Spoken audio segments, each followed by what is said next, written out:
BJP ने लोकसभा चुनाव के लिए एक और लिस्ट बुधवार को जारी कर दी। इसमें गाजीपुर, बलिया और प्रयागराज जैसी हॉट सीटों से भी प्रत्याशियों का ऐलान कर दिया गया। खास बात यह है कि घोषित 7 में से 5 सीटों पर इस बार नए प्रत्याशी बीजेपी की तरफ से मुकाबला करते नजर आएंगे। सबसे चौंकाने वाला नाम गाजीपुर से घोषित किया गया है। जम्मू कश्मीर के उपराज्यपाल मनोज सिन्हा की सीट रही गाजीपुर से इस बार पारसनाथ राय को उतारा गया है। अभी तक उनके नाम की कहीं कोई चर्चा नहीं थी। पारसनाथ को मनोज सिन्हा का बेहद करीबी माना जाता है।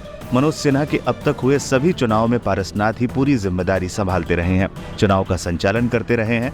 गाजीपुर में पारसनाथ का मदन मोहन मालवीय समेत कई कॉलेज है। मनोज सिन्हा इनके कॉलेज में हर साल होने वाले कार्यक्रमों में जरूर आते हैं। अक्सर गाजीपुर में पारसनाथ के घर पर ही मनोज सिन्हा रुकते भी हैं। सिकड़ी निवासी पारसनाथ राय भले ही बीजेपी में उतने सक्रिय नहीं रहे, लेकिन शुरू से ही संघ से जुड़े हैं। वो संघ के संघ सेवक रहने के साथ ही विद्यार्थी परिषद के प्रदेश सहमंत्री और इस समय संपर्क प्रमुख के पद पर रहे हैं। पिछले साल जंगीपुर क्रय विक्रय संघ के अध्यक्ष पद पर निर्विरोध निर्वाचित। गाजीपुर से सपा ने मुख्तार अंसारी के बड़े भाई अफजाल अंसारी को टिकट दिया है और खास तौर पर मुख्तार की मौत के बाद राजनीतिक जानकारों का मानना है कि मुख्तार की मौत पर उठे सवालों का मुद्दा चुनाव में छाया रहेगा और इसका फायदा सपा के अफजाल अंसारी को मिल सकता है। ऐसे में उम्मीद की जा रही थी कि बीजेपी इसे काउंटर करने के लिए कोई मजबूत कैंडिडेट उतारेगा। मनोज सिन्हा दमदार उम्मीदवार हो सकते थे, लेकिन वो फिलहाल जम्मू कश्मीर के उपराज्यपाल हैं, इसलिए उनकी जगह बीजेपी ने उनके करीबी पारसनाथ राय को मैदान में उतारा है। बता दें, बीजेपी ने 2014 और 2019 में मनोज सिन्हा को गाजीपुर से उतारा था। 2014 में वो सांसद बने और मोदी सरकार में रेल राज्य मंत्री की भी जिम्मेदारी संभाली थी। 2019 में सपा बसपा गठबंधन से उतरे अफजाल अंसारी से वो हार गए थे। इस बार भी अफजाल अंसारी सपा से मैदान में उतर चुके हैं। बसपा ने अभी प्रत्याशी का ऐलान नहीं किया है।